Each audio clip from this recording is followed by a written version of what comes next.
Good morning, good afternoon, good evening, whatever hour of the day you are tuning in. This is the Blackout Live from New York with your host, Tasemere. If you're new to the segment, the purpose of this segment is to celebrate Black folks across the diaspora and to have an open dialogue about Black economics, how we reimagine trends in business, and explore the magic that we have.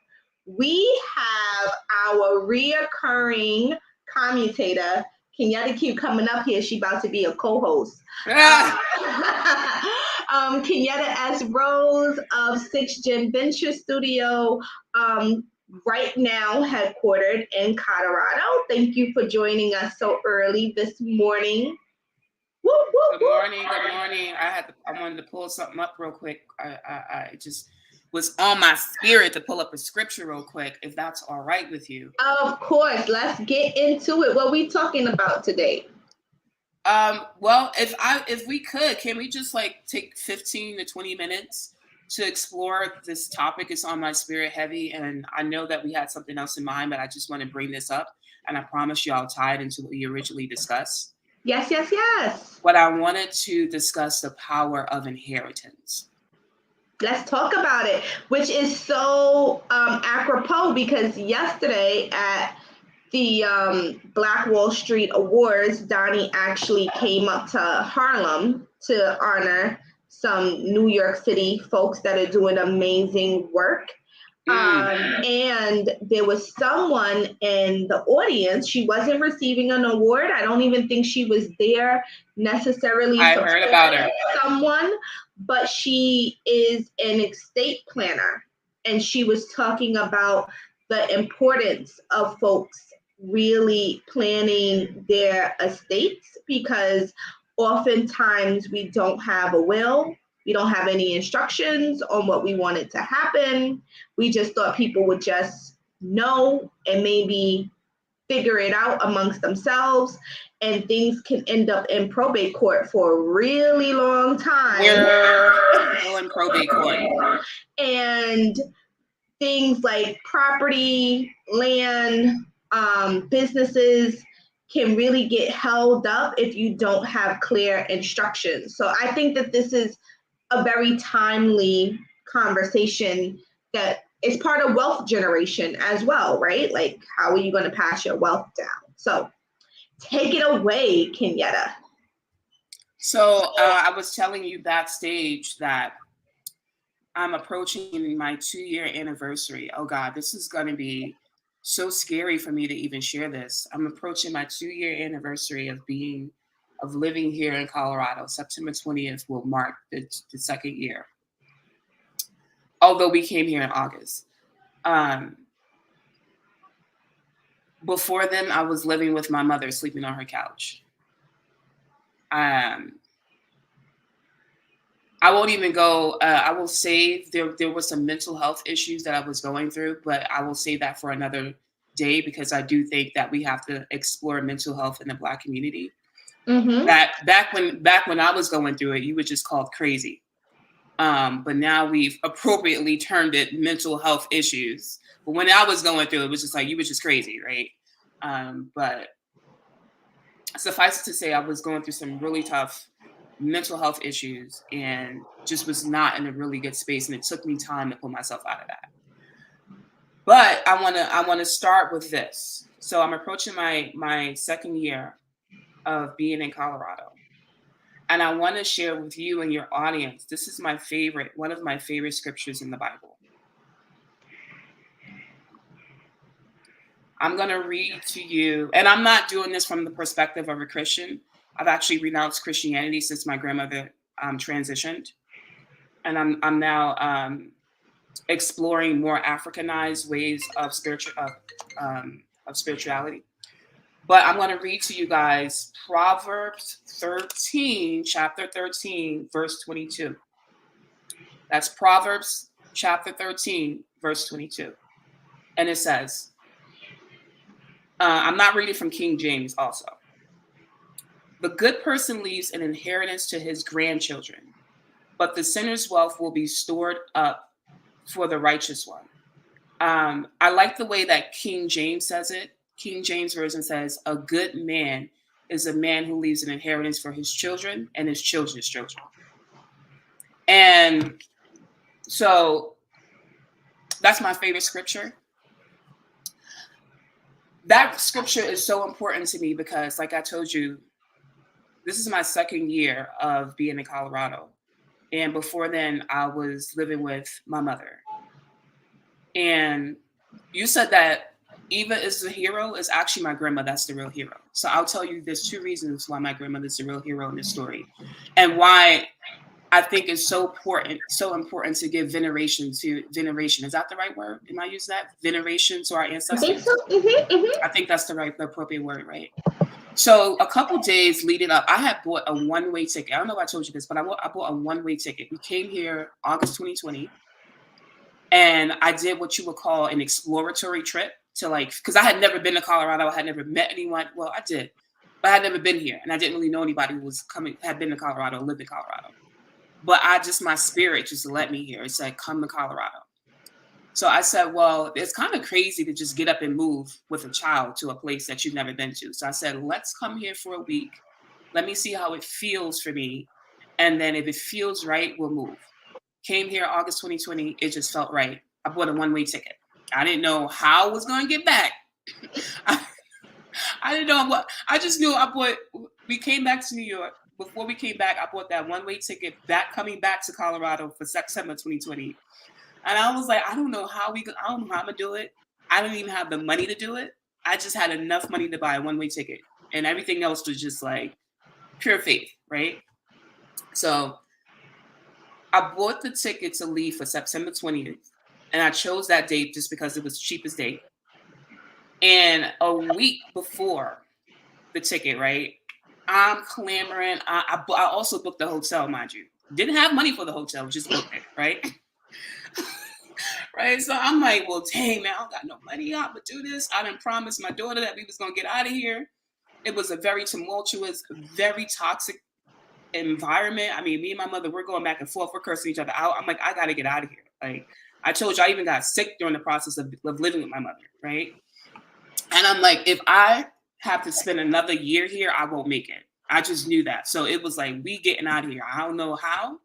Hook or crook, we out, right? So a week before the flight, I have a dream, right? My grandmother comes to me in a dream. Now, I told you that I'm a compulsive saver. My mother is a compulsive spender, right? I also told you that my grandmother I consider her a very good steward over money. And I'm going to tie it back in a second. My grandmother comes to me. She says, in my dream, she says, remember the money that I left to your mother? She said, go and borrow the money from her. And then go borrow the money from her and then tell her that you'll pay her back when you get your tax refund. Just tell her, because I do my mother's taxes for the past 10 years. So she was like, just tell her that you'll pay her back when you get your tax refund. You'll just give her the whole thing. You'll pay her back with interest. You'll give her the whole thing. And she was like, it's a small price to pay. I woke up. I said, all right, that's what I'm going to do. I'm going to borrow the money that my grandmother left to my mother when she transitioned, right? Like I said, my grandmother was an excellent steward over money. Multiple streams of income. For as long as I knew, my grandmother always had multiple streams of income. She was a traveler. She used her money. I'm not gonna say she spent her money. She used her money, but she also saved the money. Like, she somehow found the perfect balance in life. Use it, save it, invest it. And I'm talking about a woman I don't even think graduated from junior high school. I don't know how she knew this. She also had several life insurance policies. They weren't big policies. They were like small burial policies because that's just what they were selling to Black people at the time. Just enough, right? But she had several life insurance policies. Mind blowing. Like, I didn't even know she was moving like this until she transitioned. So I get up and I'm deciding I'm going to get this money from my mother that my grandma left her. Now, mind you, I told you my mother had been wanting to spend this money since she got it. We were having arguments like, I'm going to spend this money. I ain't leaving nobody nothing. It's my money. I'm like, but your mother left you an inheritance. Why would you not want to leave us an inheritance? They don't got nothing to do with me. That's her. You know, my grandmother transitioned when she was 73. So her thing was like, she worked all those years just to die at 73. So why should she leave? My mother was like, why should I leave? anybody, anything. And unfortunately, I hear a lot of Black American people talk like that. That I don't owe nobody shit. Excuse me. I'm sorry for cursing. I don't know anybody anything, and I'm not leaving anybody anything. Like, I hear way too many people talking like that, right? And that's why I was like on my spirit to have this conversation. So fast forward a couple days later, 2 or 3 days before our flight leaves, maybe 4, I start packing. And I'm crying in the living room. This is 3 days. I'm crying in the living room. And Eva's like, well, what's wrong? I'm like, we need the money to get to Colorado. And I need to borrow it from grandma, but I'm scared to ask her. Eva goes in the room and is like, we need $2,000 to get to Colorado. Get up off that money. So my mother comes. She like, we need this paper, grandma. And she was so adamant, and she had so much authority in her voice when she said it. I was so proud. Mother comes in, long story short, my mother comes in the living room. We're having a discussion. She's like, how you gonna move somewhere? You don't know nobody. You don't have a job. How's this gonna work? I'm like, I don't know, but it's gonna work. I don't know how it's gonna work. I'm just gonna make it work. Like, whatever it takes, hook or crook. We're going back and forth. An argument ensues. Fast forward, she ends up loaning me the money. I tell her, look, tax season comes up, you can take the whole thing. I'll pay you back with interest, which I actually ended up doing. But it was just on my spirit to talk about that because, one, I'm approaching the second, like I said, the 2nd year anniversary of being here. And 2, what enabled me to get here was money that my grandmother left my mother. That is the power of an inheritance. And this is why this scripture over time became my favorite scripture. Like, a good man is a man who leaves an inheritance for his children and his children's children. And I was having a conversation with a man that I met recently, and he was telling me how he had no intentions of leaving his children anything and how he didn't feel like it was his responsibility. And I told him my story. And I said, that is the power of an inheritance. And I could see how it really, I don't know if it changed him, but I could see that it landed on him. Mm-hmm. And I said, I don't think people realize just how powerful leaving money is.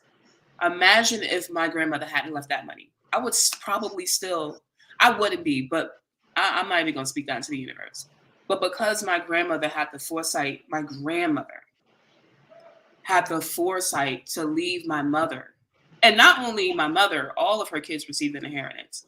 But because my grandmother had the foresight to leave money to her children, it not only helped my mother, it helped me. Also, my grandmother ended up leaving a property. Now, I told you earlier, we didn't even know she owned the property, right? We didn't even know. Down south in Alabama, we're actually in probate. I told you that my mother was adamant about spending this money, and I just stayed on top of her, right? Like, I was like the enforcer accountant, right? You cannot spend this money, right? Fast forward. Now, mind you, I told you she was arguing me. I'm talking about we were having full-blown arguments about this money. Like, do not spend it. She's like, I want a Gucci bag. I'm like, you just bought a Gucci watch. You good. You don't need a Gucci bag. Found out my grandmother had a property in Alabama. Do you know that we've been able to use that money to fix up the property? And my mother came back last year. I should have screenshot the text. She thanked me for staying on top of her and not allowing her to spend that money, because now she's been able to take that money that my grandmother left her and improve the property. Now, this property was my great grandfather's property. So imagine the money that my grandmother left, right, is being used to renovate my great grandfather's home. So we're talking about my great grandfather who had a house, left it to my grandmother. My grandmother left money to my mother.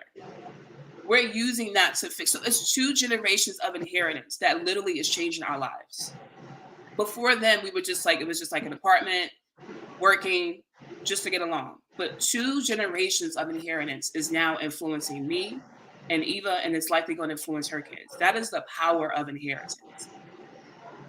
So I think, one, we've got to start giving veneration to our ancestors, because our ancestors communicate with us from where they are. I don't know that there's a heaven. I don't know what happens after we pass on. I don't know. I do know that on several occasions I've had my uncle and my grandmother come and give me guidance when I could not figure it out on my own. So one, I think it's important to give veneration to our ancestors because they can help us in times of need. They can offer us guidance. And two, if you have an ancestor like my grandmother who's left you resources, why would you not give veneration and respect? So that was what I wanted to share with your audience. It was just on my spirit to share that. Well, thank you for sharing it, because I do think that this is, as I shared with you, I think that this is a timely discussion, because inheritance, in my opinion, is part of wealth generation, right? Like in your instance, your grandmother left wealth that she had accumulated to her children, and your mom was able to support you in something that you wanted to do. So she actually is supporting 3 generations because you also have a daughter, right? So we think about the passing along of wealth, like true wealth, and how do we do that? And so this brings me always back into business, since we're always talking about business things, right?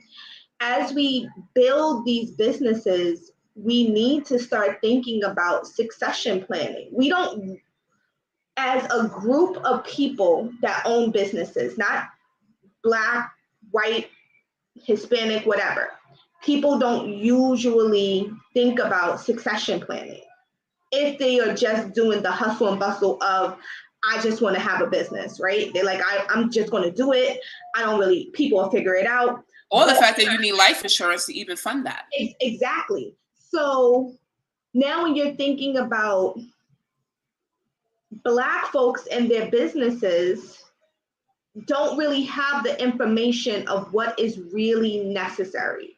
I'm always feeling like the tools to really build strong, sustainable businesses that will have the opportunity to pass down.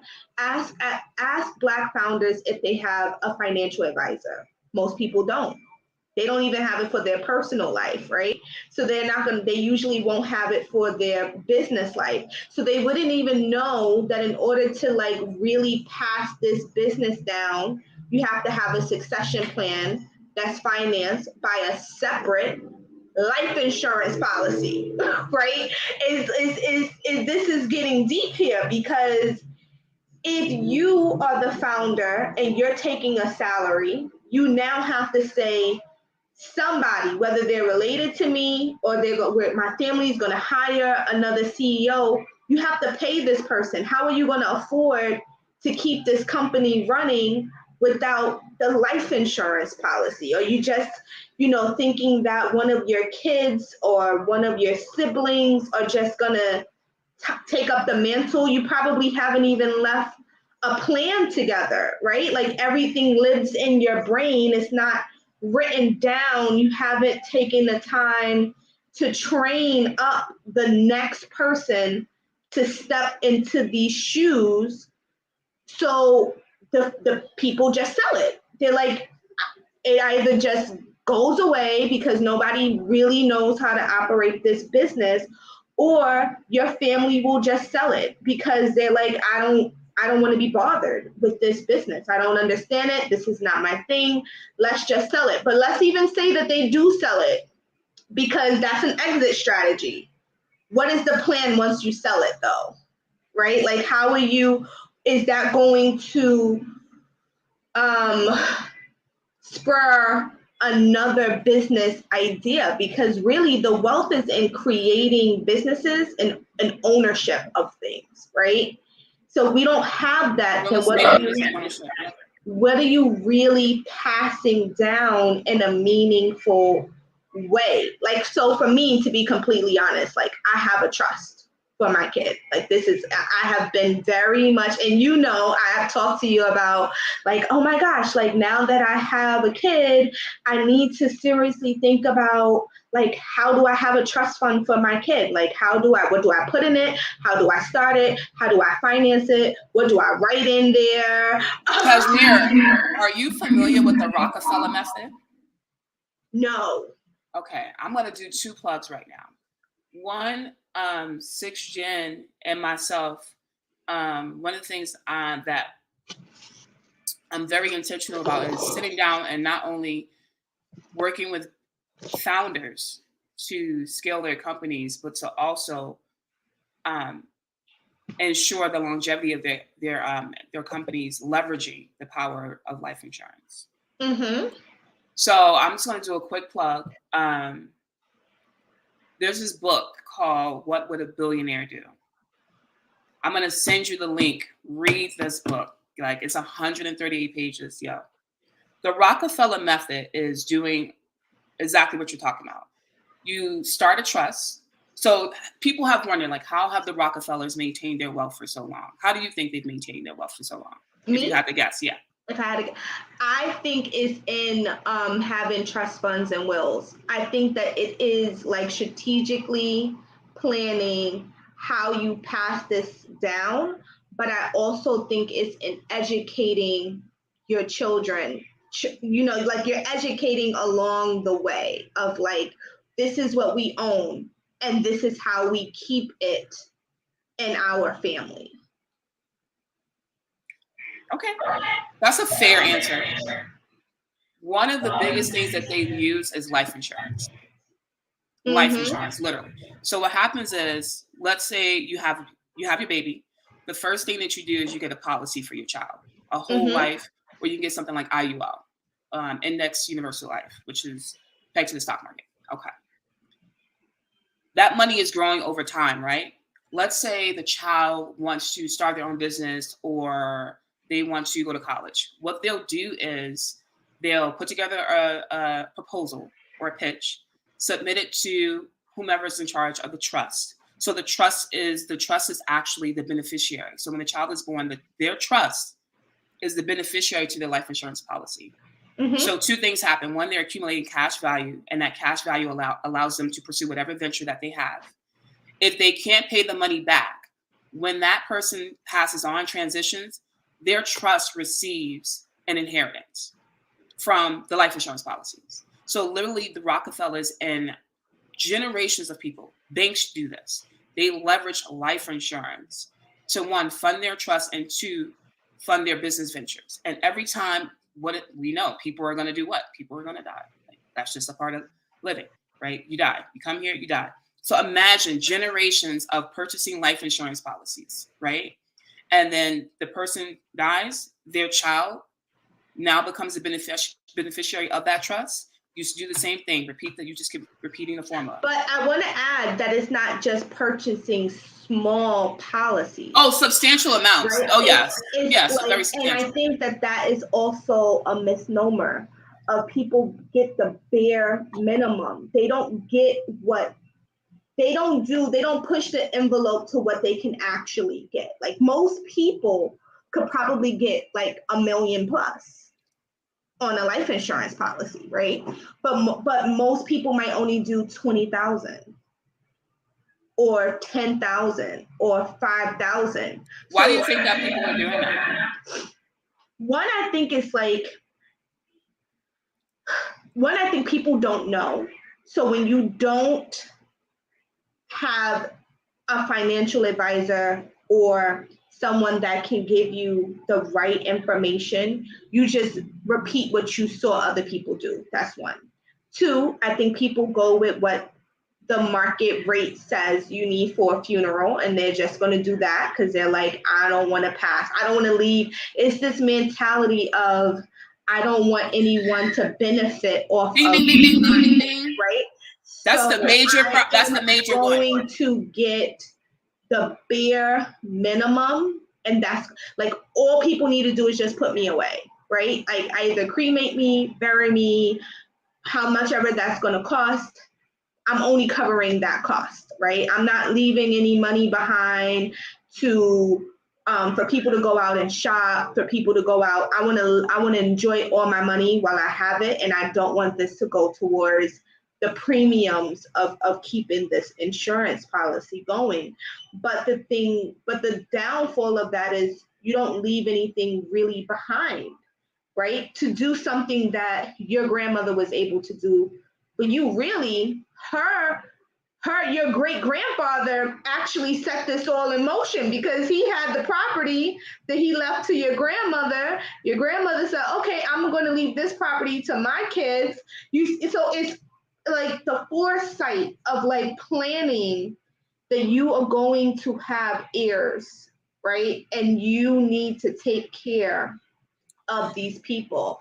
And this is part of your legacy that you are also going to be leaving behind, that you get to keep something in your family line.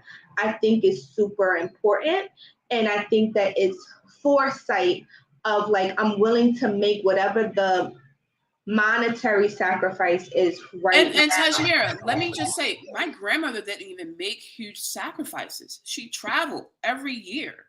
Yeah, but it was still a sacrifice. It was still like, I'm going to put this money aside, because most people would say, I don't want to do that, right? Well, like, when I say she didn't sacrifice, I mean she didn't sacrifice the quality of the life that she wanted to live. She shopped. When I say her closets, man, we have to throw away everything. Like give not throw it away, but give it away. Like she had a closet full of clothes, right? She traveled, right? She had stamps on her passport, right? She went on cruises. So she was able to leave an inheritance. And I want to put the emphasis on that because people often think when they hear sacrifice, they hear, I have to give up something that I really want. And no, you don't have to do that. It really, if you plan properly, and this is why I think it's all about planning, right? Like, someone told me this. I wish I would remember who said this to me, but someone told me you need to have, when you want something, you need to think about how are you going to finance that. Like, how is that going to be? So like, is your business going to finance you being able to do this or whatever? Do you need to have another entity that finances all these? Like, you need to get into the process of not just thinking about the current money that you have, but what new things can you imagine to finance this thing that you want? And the more you think about how is this going to be financed, the easier it becomes because you already have it in your head. Like, I want to go on and people do this all the time, right? Like, I want to go on vacation. Maybe you have a separate savings account that you're like, this savings account is going to finance me going on this yearly vacation that we do.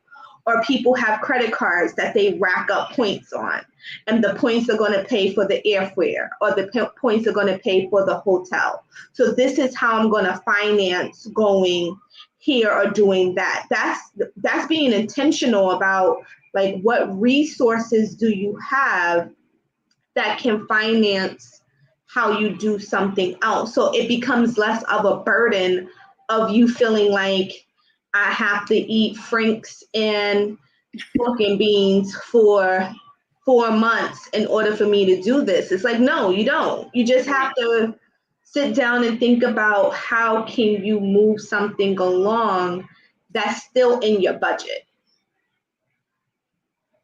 right. Well, yeah, I definitely, I appreciate that mindset. I think it's a boss mindset. I think it's a very strategic mindset, and one does need to practice thinking strategically. Um, I just wanted to just emphasize that somehow my grandmother was able to have it all, right? I think probably the last thing that she didn't get to do was purchase a brownstone in Brooklyn because we are from Lafayette Gardens projects. So that's probably the last thing. And I blame myself for that, but that's another conversation. But she was still able to do all the things that she wanted to do and leave an inheritance.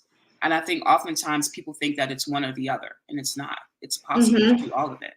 You don't have to give up anything in the way of sacrificing your wants and desires for the present. My grandma didn't do that. Like I said, she traveled, she shopped, like she tithed. Tithing was very important to her. So you really don't have to give up anything in the way of like, but she also created multiple streams of income, right? She had multiple streams of income. She was always thinking about, like you said, what are the different ways I could bring in money? She was always thinking like that. So to your point, so she did have that mindset about how am I going to bring in money to do these things?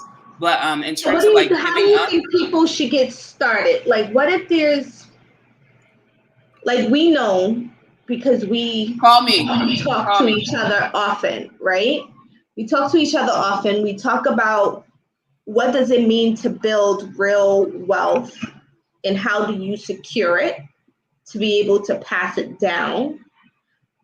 Because I think that there's a lot of misinformation on a lot of different platforms of folks talking about, like, you can just do it like this, right? But with Give me an example of so, what like, you think is misinformation. Okay, I'll give you one that I think is a little complicated that I think sounds great, but I think could cause some challenges. So now I see a lot on different platforms talking about, if you own a business, pay your children a salary from the business, right? Because you'll be able to write that off on your taxes. And while I think that that might sound great, just having that thrown out there, I think that tax code is very complicated. And I think that unless you really understand how these taxes are moving around and the responsibility of the person. So for instance, I'm expanding, right? And I had to call my CPA and I said, do I pay this person that is in college as an independent contractor, or do I pay her as a W-2 employee and withhold the taxes? Now, I could have had the option to say, I don't want to pay the taxes for her, right? So I'm just going to, like, screw her over, have her become a independent contractor and let her figure it out. I'm going to report it on my Schedule C and then she'll have to figure it out.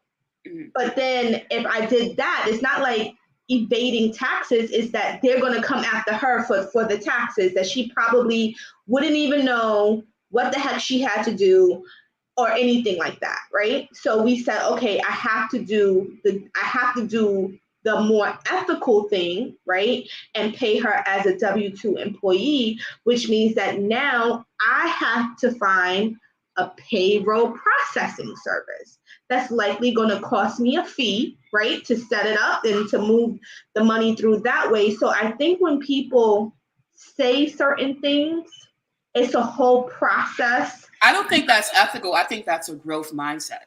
It's like a whole process behind that you have to really understand. Like, it's one thing to just say, just pay somebody, just pay your kids as an employee in the business. But then what happens when your kid has to eventually file taxes, right? What does that really look like for them? Or what happens when they are applying for college and now it says that they have an income, right? So now what numbers do you use on those FAFSA forms? I just think that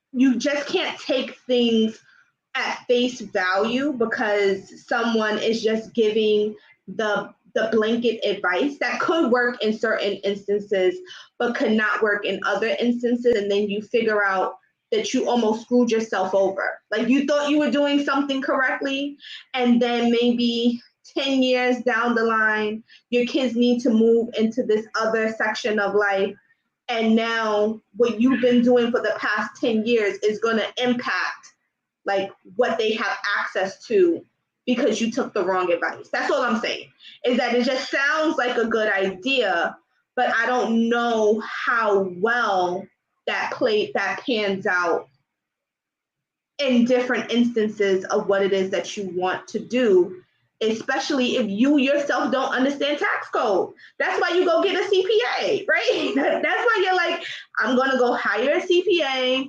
I'm going to go talk to someone That specializes in tax code.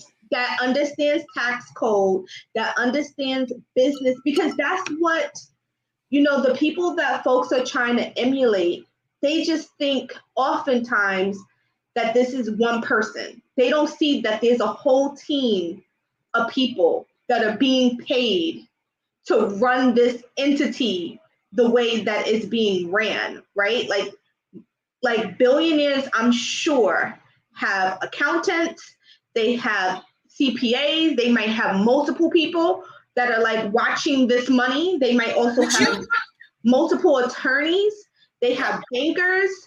It's a whole team behind this one entity that is housing all of this information to make certain decisions. And what we see is the outcome, but we don't necessarily see the thought process behind why something happens the way that it does. We just see that this person has a lot of money and doing whatever, but we don't know the actual team that gave them that advice or that said, okay, listen, you gonna make too much money as your LLC right now. You're gonna have to pay too much money in taxes. What we're gonna do is we're gonna convert this LLC to a corporation because we're gonna save on the taxes this way, and then we're gonna buy some property. Like those are the conversations that people are having and building the wealth, but we don't necessarily know that.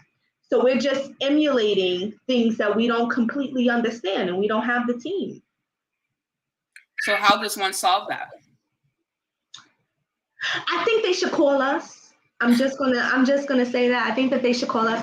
But let's say somebody doesn't want to call us to go through it. I think it is really getting out of your own way, to be quite honest. I think that some folks feel like most of the answers lie with them and they don't want to trust anyone else to help guide them through what they need to do. But it's going to be very hard to be as successful as you would like to be if you don't find your team. And that doesn't mean that you need to find all the pieces at one time, but you need to start with a piece and you need to commit to learning and trusting, whoever you are going to get the information from, and understand that as you grow, there's more pieces to this puzzle for you to try to figure out. In the beginning, when I started the DM firm, I didn't know that I was going to end up getting a trust. I didn't know that. I mean, I started the DM firm. It was something that I did in addition to my full-time job. I didn't even know I was going to transition into being a full-time founder. And then I became a full-time founder and I was like, okay, let me just focus on growing my business. But as you grow, there's certain responsibilities that you have: workers' compensation, employee disability insurance. You have to figure out, you realize at some point you don't have the same 401k that people have on their jobs. So now you're like, am I going to be working my business for the rest of my life? Or am I going to eventually retire? How do you retire as a founder? What does that look like? So I said, oh, I don't know the answers to these questions. I probably need to get a financial advisor because I also don't want to do all the research, practically go back to school for finance to teach myself this. I need to find a financial advisor, found one, and then started slowly putting a plan together to say, as I grow, this triggers this. Okay, once I do this, then this is going to trigger this, and the next step is going to be this, and the next step is going to be this. And then she gave me additional resources. Okay, so now the business is growing in this way. You did have legal, but that legal isn't going to serve you as you're continuing to grow. You actually need this other kind of attorney because this is where it seems like you want to go. Hired a new attorney, right? Talk to the attorney for a few months. And then I was like, okay, people are asking me this question. How do I manage this?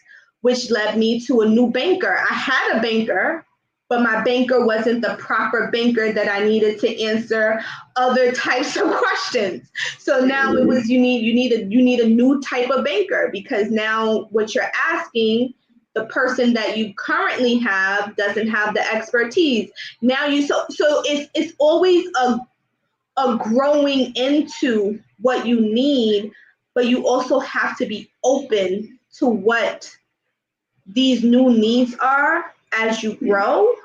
And then if you have a family that you are intentional about securing, this goes back into the inheritance. Then you have to start to think about, at what point do you start to think about how do you secure your assets, right? Like, who are you going to groom? What does that look like? How are you going to pay this person? What if you got hit by a bus tomorrow?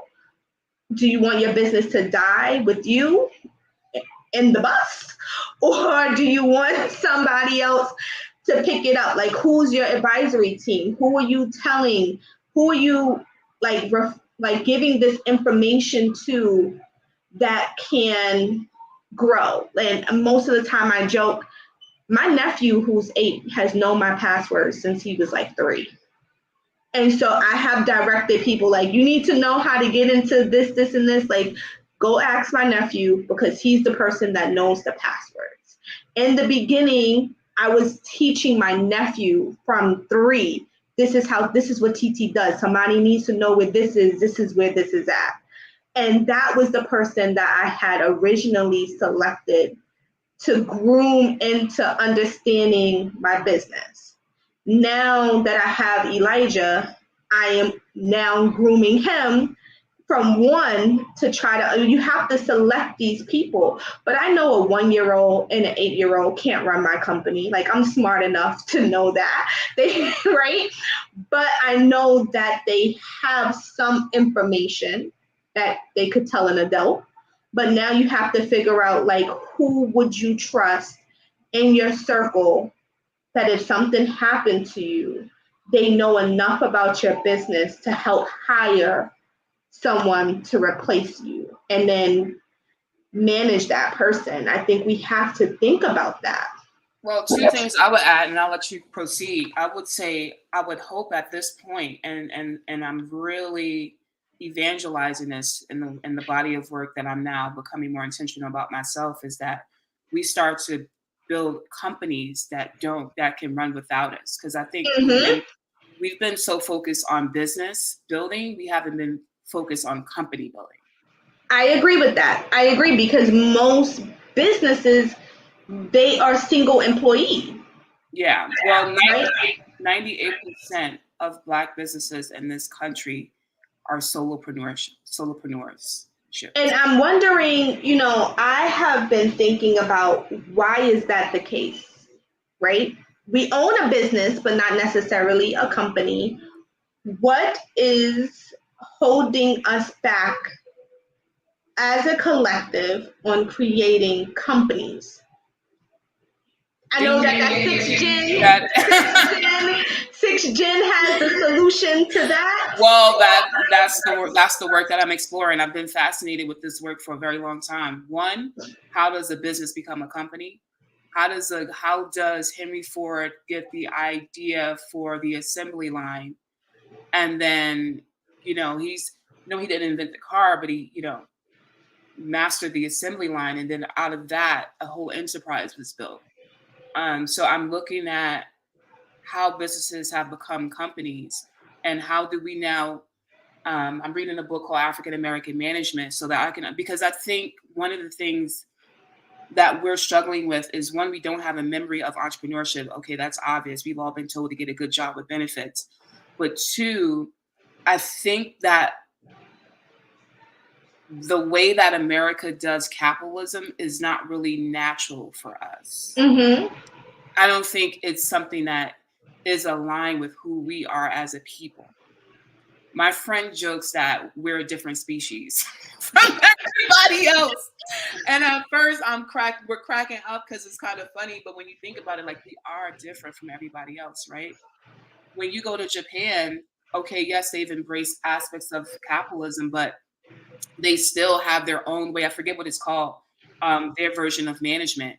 And you've had companies here that have tried to replicate that, right? So they're still doing business. It starts with the letter S. I got to go back into some of my management books. I'm going to be really immersing myself to some of this stuff. But they have their own way of managing their companies, right? But they still show up successfully on the global stage, right? Because you're doing, you know, when you meet them, there's a certain way that they hand you have to, I think you have to collect their business card with the left hand and shake with the right, or is it the reverse?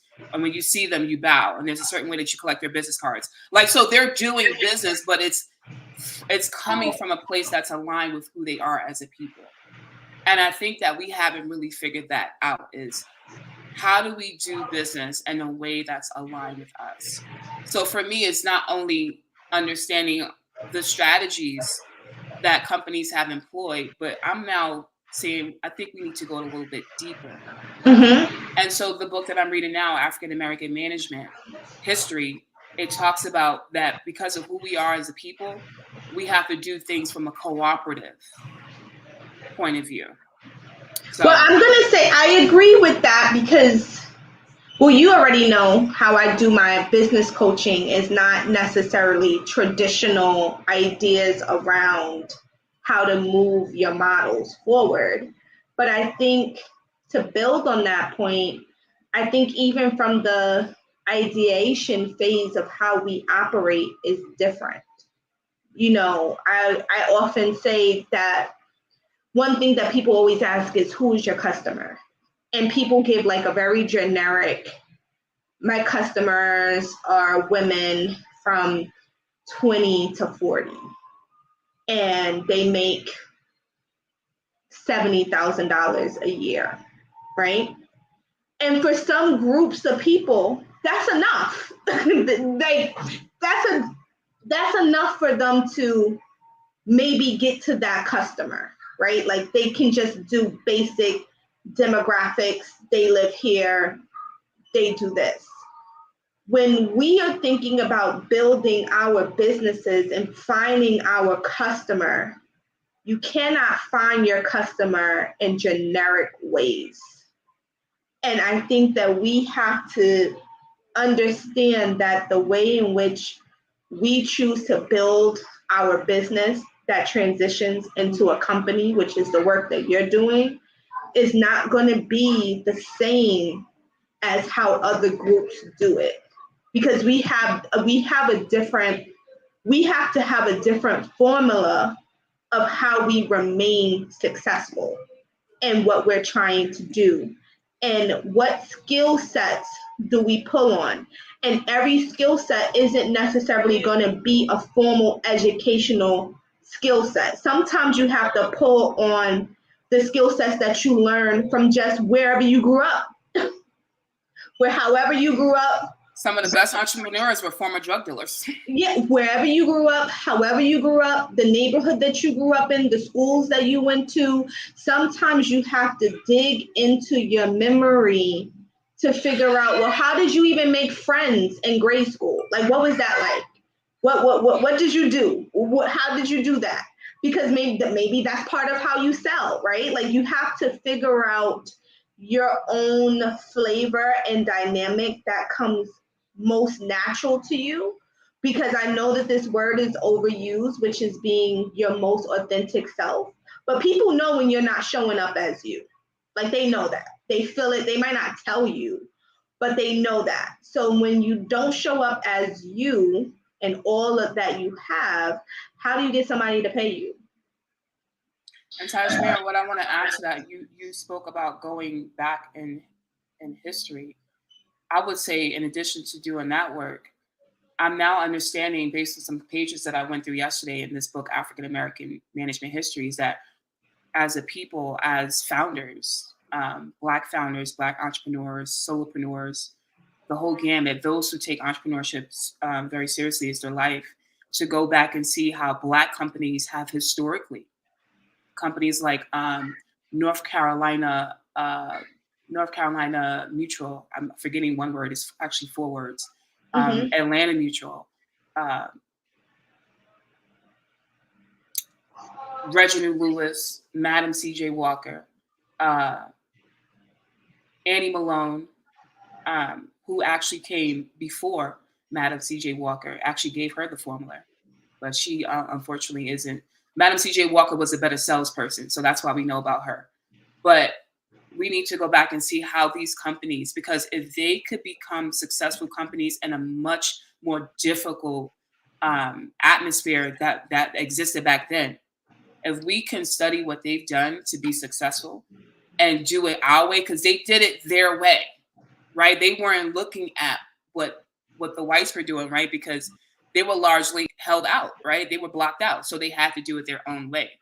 And I think that we've been trying to do it Bill's way, when in fact, like you said, we've got to go back into our memory and say, you know what, how did they do it? And how can we incorporate what they've done in addition to incorporating best practices and new ways of being?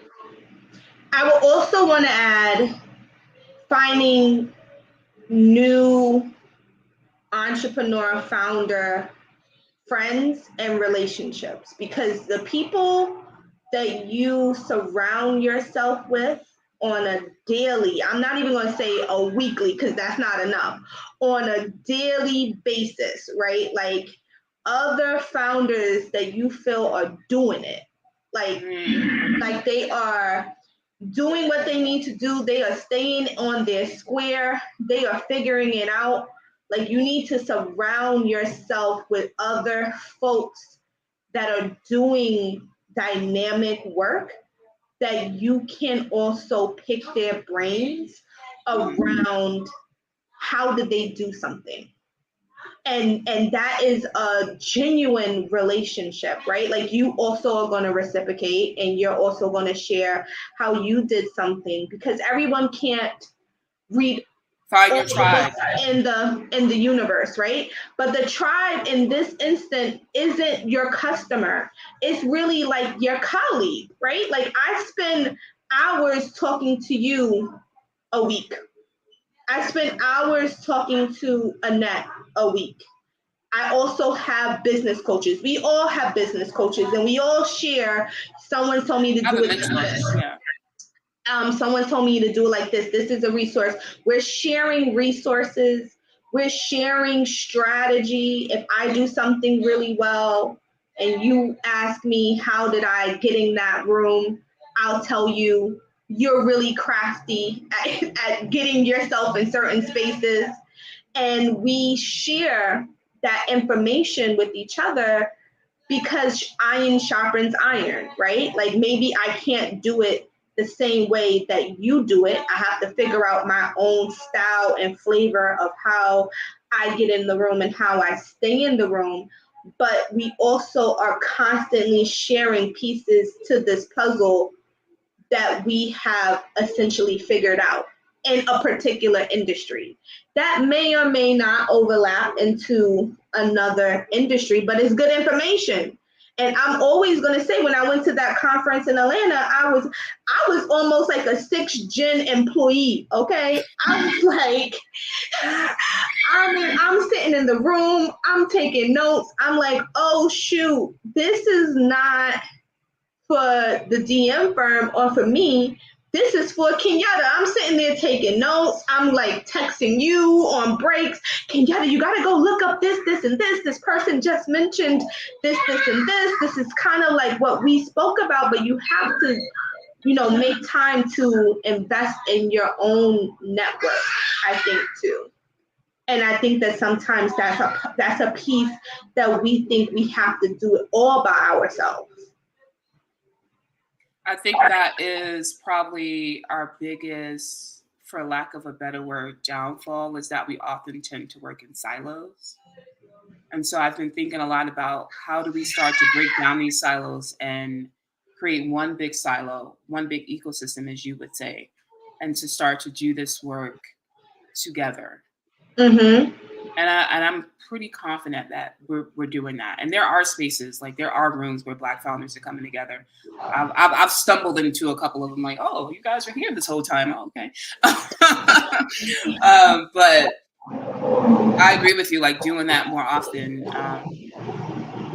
and making it a part of who we are, making it instinctual, making it like the normal course of doing business. Like, mm-hmm. And I think we need a consortium, right? That needs to come next, right? But I guess that's our next conversation. Yeah, how do we build that? Because I was talking about that on the last show of like, how do we How do we buy in like massive quantities to, you know, say this is our actual spending power and this is what we're going to do. And as start harnessing that, we have to bring Quan back into this conversation because he has a lot of thoughts on how Black men can help propel Black women forward in business endeavors also. Yes, Quan actually lives by that. Like, all of our families grew up together, but once we reconnected, my life just took on, like, he really added so much fuel to me. Cause like, that's not a thought for him. Like, that's literally who he is. He does that work. Like, he's invested in me. I've seen him invest in other women. He's definitely put a lot of backing in me. Like, I ran for office. He invested in my flyers. He was outside handing out the flyers, helping me shake hands, kiss babies. I didn't kiss any babies, but I ran and I won too. Like, I won. It wasn't by a landslide, but I definitely won. And it was Quan's support that helped me achieve that. So yeah, we definitely need to have him back because he definitely motivates me. Like, he's like, no, they're not going to say that to you. They said what to you? Like, what did, like, bring me in on the next meeting. What are they talking about? What, they don't understand. They don't understand your source that you got right here. They don't understand this. What's going on? And I think that we need that. I know that I appreciate that because oftentimes I feel like I'm an alien. I'm foreign in these spaces that I'm going into, and the things that I dream sometimes scare the heck out of me, but I know that it scares the people that I'm telling as well. And sometimes you feel, or I feel like, are they going to get it? And do they know that I can actually do all the things that I'm saying I can do? I think if you believe it, they'll believe it. So having Quan to like put that battery in your back and remind you of like what you've already accomplished, because sometimes you need your team, your tribe, your squad, whatever you're going to call your day ones, whatever you're going to call them, to remind you of like what you've already been able to do. You got to have cheerleaders. Like, everybody, and that's another thing too. Like, everybody keeps saying you got to have your tribe, and you do got to have your tribe, right? Like, that's a must. But what I don't hear people saying is you got to have cheerleaders.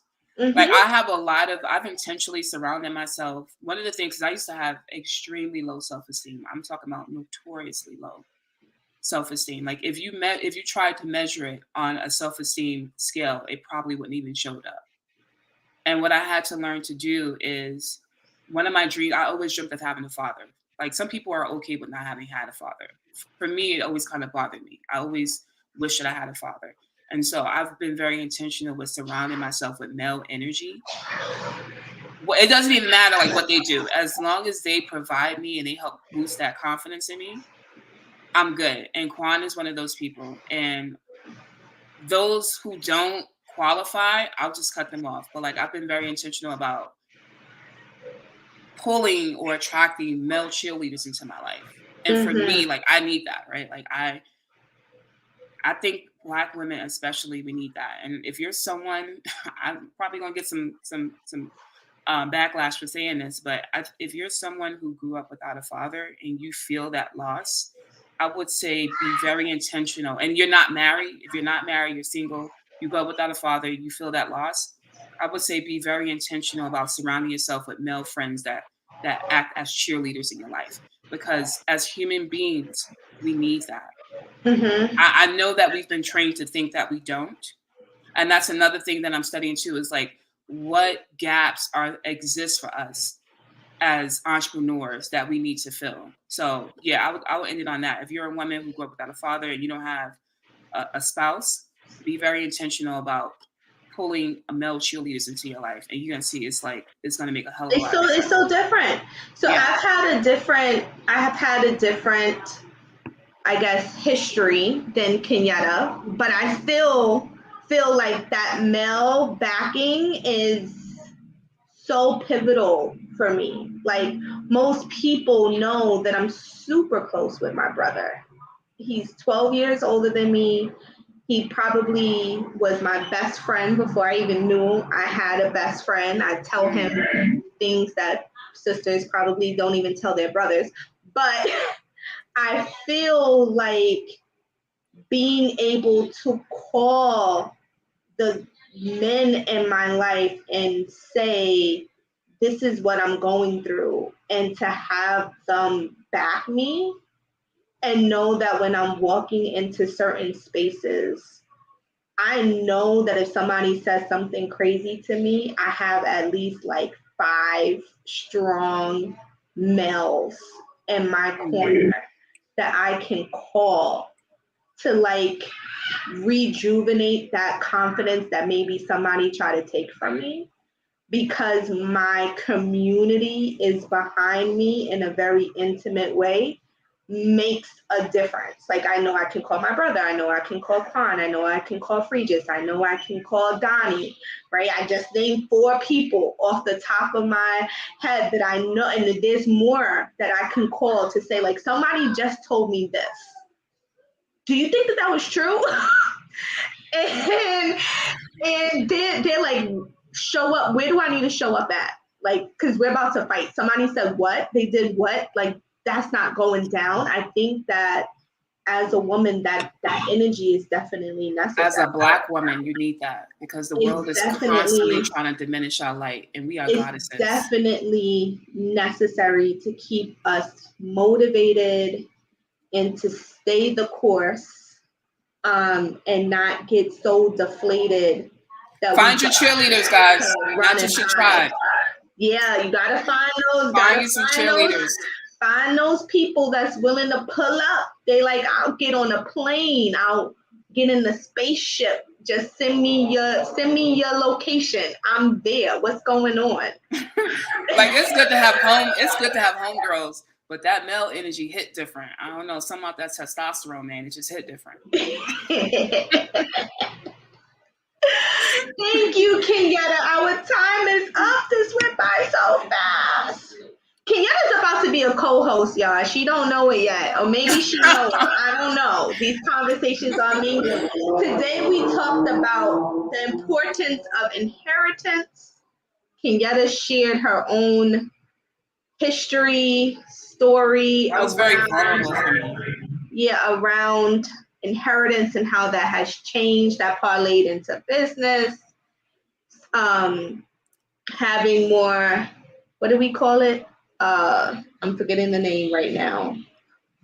Succession planning for our businesses, and the male energy is needed, guys. We need that. Don't believe us when we say we don't need it. I need a man. I don't know. I don't need no man. I need a man. I don't know what you got going on. I need a man.